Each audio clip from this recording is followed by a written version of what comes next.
Hello student, कैसे हैं आप सब। एक बार फिर से मैं आपका वेलकम करता हूं। और एक क्वेश्चन आपके सामने बोर्ड पे दिख रहा है, बहुत ही शानदार क्वेश्चन है और इसको डे पजल के नाम से जानते हैं। Monday, Tuesday, Wednesday, Thursday, Friday, Saturday, Sunday, ये वाला पजल है, शेड्यूल पजल भी बोलते हैं इसको। तो बहुत ही अच्छा इंपॉर्टेंट क्वेश्चन होता है, एग्जामिनर इससे क्वेश्चन दे देता है। तो इससे कैसे टैकल करेंगे, इससे कैसे उभरेंगे आप। सबसे पहले आप इसके इंफॉर्मेशन को ध्यान से पढ़िए। कोई भी क्वेश्चन सिटिंग पजल का हो, सब कुछ उसके इंफॉर्मेशन पे डिपेंड करता है। तो ये जो है 7 friends PQRSTUV going to zoo on different days of the week from Monday. Monday से संडे जाएगा। सो इसको हम पहले ऐसे लिख लेते हैं, Monday, Tuesday, Wednesday, Thursday, Friday, Saturday and Sunday. ये 7 दिन है, ये 7 दिन है और 7 दिनों में 7 लोग, ठीक है, 7 लोग डिफरेंट डिफरेंट डेज पे जू जाएंगे। ठीक है, तो इसको हम ऐसे पहले फिलहाल ऐसे बना लेते हैं इस तरह से। ठीक है, 2 अरेंजमेंट बनाते हैं, 2 अरेंजमेंट, मिनिमम 2 अरेंजमेंट तो बना के चलेंगे, क्योंकि कभी कभी क्या होता है कि जो अरेंजमेंट हम सही मान के चलते हैं अंत में वही गलत हो जाता है। तो 2 अरेंजमेंट लेकर चलेंगे, 2 में से एक सही हो जाएगा। ठीक है, तो स्टार्ट करते हैं इंफॉर्मेशन पढ़ना। इंफॉर्मेशन में सबसे पहले क्या दिया है, are goes to zoo before Wednesday. अगर आर जू जाएगा वेडनेसडे के पहले, वेडनेसडे के पहले आर जाएगा। तो वेडनेसडे के पहले 2 दिन आते हैं, मंडे और ट्यूसडे। तो काम करते हैं, 2 अरेंजमेंट हमने बनाया है ना, तो एक बार आर को यहाँ ट्यूसडे रख लेते हैं, आर को ट्यूसडे, और एक बार आर को यहाँ मंडे रख लेते हैं। आर को मंडे, या फिर पहले ऊपर मंडे रखो, आर को यहाँ पे, चलो ठीक है, आर को यहाँ ट्यूसडे रख लेते हैं, आर को यहाँ मंडे रख लेते हैं। चलो ये अरेंजमेंट बना। भाई आर वेडनेसडे के पहले जाएगा, तो वेडनेसडे के पहले दो ऑप्शन हो सकता है भाई, ट्यूसडे भी हो सकता है, मंडे भी हो सकता है। तो एक बार हमने ट्यूसडे रखा आर को, एक बार हमने मंडे रखा। ठीक है, चलिए अगली लाइन देखते हैं क्या लिखा है। No one goes zoo before V and you. ये लाइन समझना कि वी और यू के बीच में कोई जू नहीं जाएगा। मतलब ये है स्टूडेंट कि वी और यू जहां भी होंगे उनके बीच कोई आने वाला है नहीं। जहां भी वी और यू होगा, जैसे अगर ये वी है तो ये यू पास में ही होगा, या ये ऐसे भी हो सकता है कि ये यू है तो ये वी पास में होगा, या यू वी या वी यू। ठीक है, लेकिन इनके बीच में कोई जू नहीं जाएगा, ये बात उसने प्रॉपर अच्छे से बता दी है। ठीक है भाई, चलो इसको भी हमने ले लिया। अगली लाइन क्या है, only 2 person goes zoo between R and V. R और वी के बीच 2 लोग जाएंगे। तो यहाँ आर हमें तो पहले से मिला हुआ है, तो आर अगर मिला हुआ है तो आर और वी के बीच 2 लोग हैं, तो 2 लोग रख देते हैं। आर और वी के बीच 2 लोग हैं, आर है 1 2, यहाँ पे वी, इधर तो आ नहीं सकता, 1 2 यहाँ पे वी। चलो आर और वी के बीच 2 लोग हो गए, ये हो गया। 3 person goes zoo between P and S. देखो पी और एस के बीच 3 लोग हैं, बट हमें पता नहीं है ना पी और एस कहाँ पे है, तो इसको हम यहाँ ऐसे ऐसे समझने के लिए लिखते हैं, पी 1 2 3 एस। लेकिन हमें पता नहीं पी पहले कि एस पहले, तो ऐसे एरो कर देते हैं कि अगर पी यहाँ तो एस यहाँ, और अगर एस यहाँ तो पी यहाँ। ठीक है, कोई फिक्स नहीं है, तो एरो दोनों तरफ बनाया है कि पी किधर होगा, एस किधर होगा नहीं पता हमें, बस इतना पता है कि पी और एस के बीच में कितने लोग हैं, 3 लोग हैं। ठीक है, इसको हम यहाँ पे रख देते हैं। अगली line, neither P nor S going for जू ऑन ट्यूसडे। ट्यूसडे के दिन पी और एस जू नहीं जाएगा, ट्यूसडे के दिन पी और एस नहीं जाएगा। सो मतलब यहां पर पी और एस नहीं आएगा, यहां पर न तो पी आएगा न तो एस आएगा, दोनों नहीं आएंगे। पी और एस में कोई नहीं आएगा यहाँ पे ट्यूसडे को। तो यहाँ तो ऑलरेडी आर है, तो पी और एस कहाँ बैठ सकता है, देखो यहाँ बैठेगा नहीं, तो यहीं बिठाना पड़ेगा ना, क्योंकि पी और एस के बीच 3 लोग हैं, 1 2 3। अगर पी यहाँ तो ऐसे यहाँ, और ऐसे यहाँ तो पी यहाँ। इस चीज को समझना, अगर यहाँ पे पी आया तो ऐसे यहाँ भाग जाएगा, और अगर यहाँ पी आया तो ऐसे यहाँ भाग जाएगा।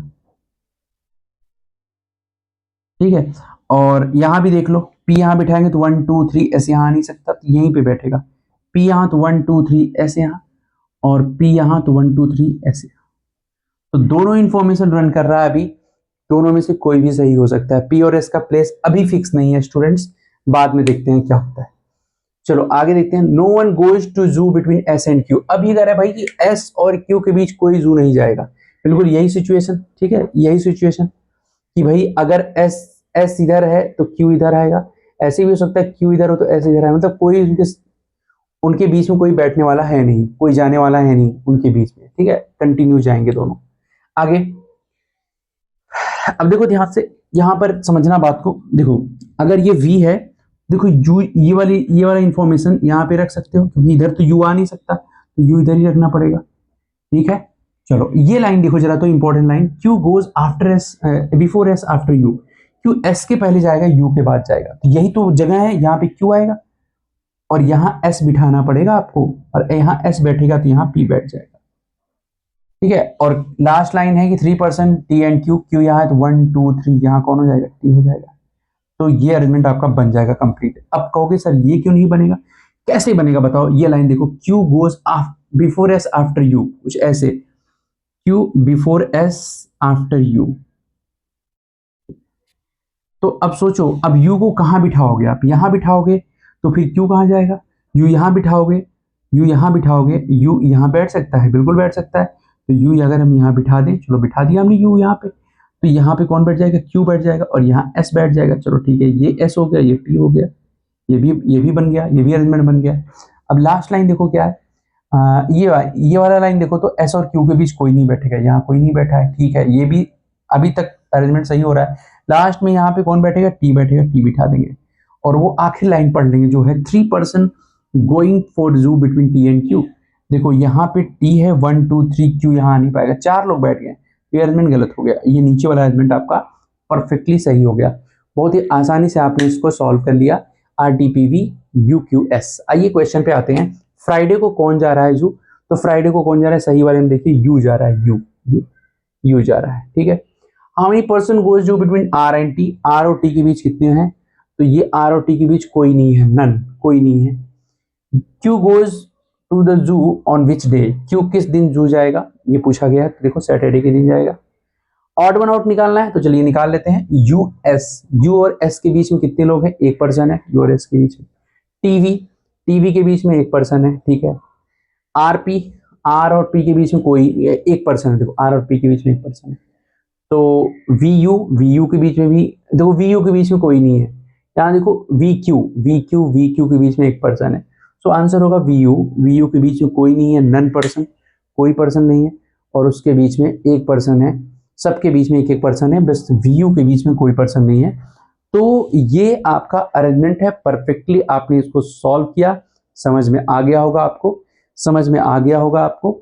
अगर आपको समझ में नहीं आया है तो एक बार फिर से मैं आपको अच्छे से समझा देता हूं, एक बार इसको स्टॉप करके खुद से सॉल्व करने की कोशिश किया करिए, खुद से कोशिश करेंगे तो आप सीखेंगे, नहीं सॉल्व कर पाएंगे, नहीं सॉल्व कर पाएंगे, लेकिन कुछ ना कुछ सीखने को मिलेगा, और सीखने को जो मिलेगा ना वही एक्सपीरियंस होता है, और वही आपको आगे जो है काम आएगा।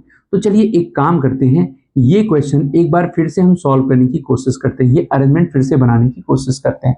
आपसे उसने क्या कहा, आपसे उसने ये कहा कि R goes to the zoo before Wednesday, Wednesday के पहले आर जो जाता है, तो आर यहां बिठा सकते हैं और आर को यहां भी बिठा सकते हैं, दोनों जगह पे आर बैठ सकता है, ठीक है। अगली लाइन, अगली लाइन है, no one goes zoo before V and U, V और यू के बीच, वी और यू के बीच में, वी और यू के बीच में नो क्या लिखा है, no one goes zoo between, we और यू के बीच में कोई नहीं, अगर वी यहां तो यू यहां, अगर यू यहां तो वी यहां, ऐसा अरेंजमेंट बनेगा, वी यू या यू वी, ऐसे इनके बीच कोई नहीं आएगा, बस इतना जानते रहो। 3% गोइंग टू जू बिटवीन पी एंड एस, 3 लोग, अच्छा एक लाइन यहाँ पे छूटा, कौन सा लाइन था, हाँ यहाँ पे देखो, ओनली 2% गोइंग टू जू बिटवीन आर एंड वी, तो आर यहाँ पे है तो 1 2 यहाँ पे वी आएगा, 1 2 यहाँ पे वी आएगा, ठीक है, आराम से बिठा दिया आपने। 3% गोइंग टू जू between P and S, student P और एस के बारे में कुछ हमें पता नहीं है, तो अगर पी यहाँ तो 1 2 3 यहाँ एस, और एस यहाँ तो पी यहाँ, तो उसको एरो ऐसे कर देते हैं कि दोनों तरफ दिखाते हैं, भाई पी इधर भी हो सकता है, एस इधर भी, एस इधर भी हो सकता है, पी इधर भी, बस इतना फिक्स है कि इनके बीच कितने लोग होंगे, 3 लोग होंगे। चलिए अगली line, neither P nor S going to zoo before Tuesday, going to zoo on Tuesday, Tuesday के दिन पी और एस नहीं जाएगा, यहाँ पे पी और एस लिख कर कट कर दीजिए, तो मतलब पी और एस यहाँ नहीं आएगा, तो यहीं पे रखना पड़ेगा ना आपको, क्योंकि 3 लोग बिठाने हैं उनके बीच में, तो P यहाँ तो S यहाँ, और P यहाँ तो P यहाँ तो S यहाँ, दोनों अरेंजमेंट हो सकता है। अब ऊपर वाला अरेंजमेंट जरा ध्यान से देखो, P यहाँ बिठाओगे तो 1 2 3 S यहाँ आ नहीं सकता, इसका मतलब P यहाँ 1 2 3 S यहाँ, और P यहाँ तो S यहाँ, दोनों अरेंजमेंट आप लेकर चलेंगे आसानी से।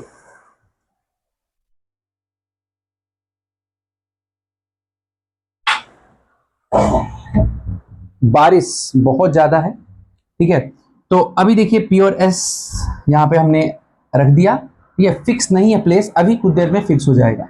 आगे देखो, no one going, no one goes zoo between S and Q, S और Q के बीच, S और Q के बीच में कोई नहीं आएगा, मतलब ये हुआ स्टूडेंट, चलो P और S का तो हो गया प्लेस, S अगर यहाँ है तो Q ऐसे भी हो सकता है, Q यहाँ है तो S ऐसे भी हो सकता है, दोनों अरेंजमेंट हो सकता है स्टूडेंट, ठीक है, जैसे यहाँ पे UV का था। चलिए आगे एक लाइन है, बड़ा ही शानदार लाइन है, जिससे बहुत कुछ क्लियर हो जाएगा। Q goes before S after U, Q जाएगा बिफोर S आफ्टर U, यानी U के बाद Q फिर उसके बाद S, ऐसा होगा, ठीक है। तो देखो अब यहां पर देखो, U तो बैठने का जो चांस है, U ही साथ में बैठेंगे, कोई बीच में आएगा नहीं, तो इधर तो आ नहीं सकता, तो यहीं पे U बिठाना पड़ेगा, और एक बार U यहाँ बैठा तो Q यहाँ बिठाना ही पड़ेगा, और Q यहाँ बैठा तो S यहाँ बैठाना ही पड़ेगा, और S यहाँ बैठा तो P यहाँ पे फिक्स हो जाएगा, और बचे हुए जगह पे T हो जाएगा। अब यहाँ भी देख लेते हैं, देखो अगर V यहाँ पे है, ठीक है, अब U यहाँ तो नहीं बिठा सकते ना, क्योंकि उसके बाद Q कैसे आएगा, तो इसका मतलब U यहाँ बैठेगा, उसके बाद Q, और Q यहाँ पे S, ठीक है, और S यहाँ तो P यहाँ, P यहाँ तो T यहाँ, दोनों अरेंजमेंट बन गया। बट लास्ट लाइन जो कह रहा है, आपसे ध्यान से सुनिएगा, कि 3 पर्सन गोज टू जू बिटवीन T एंड Q, तो देखो Q 1 2 3 यहाँ T है, और यहाँ देखो Q है, तो 1 2 3 4 4 बीच में आ रहे हैं, ये कैंसिल, और ये आपका सही हो जाएगा, और फिर हमने आंसर आपको तो करा ही दिया। बहुत आसानी से, बड़ा ही अच्छा क्वेश्चन था, और ऐसे क्वेश्चन देखने को मिलते हैं आपके एग्जाम में, इस पर थोड़ा अच्छे से प्रैक्टिस करेंगे, लैंग्वेज लाइंस का मतलब अच्छे से निकालेंगे, समझेंगे, तो क्वेश्चन को सॉल्व कर पाएंगे, ठीक है। तो आज के लिए ये इस बेहतरीन क्वेश्चन के साथ लेक्चर को यहीं पे समाप्त करते हैं। नेक्स्ट लेक्चर में एक नए क्वेश्चन के साथ मिलेंगे। Thanks to all of you. जय हिंद।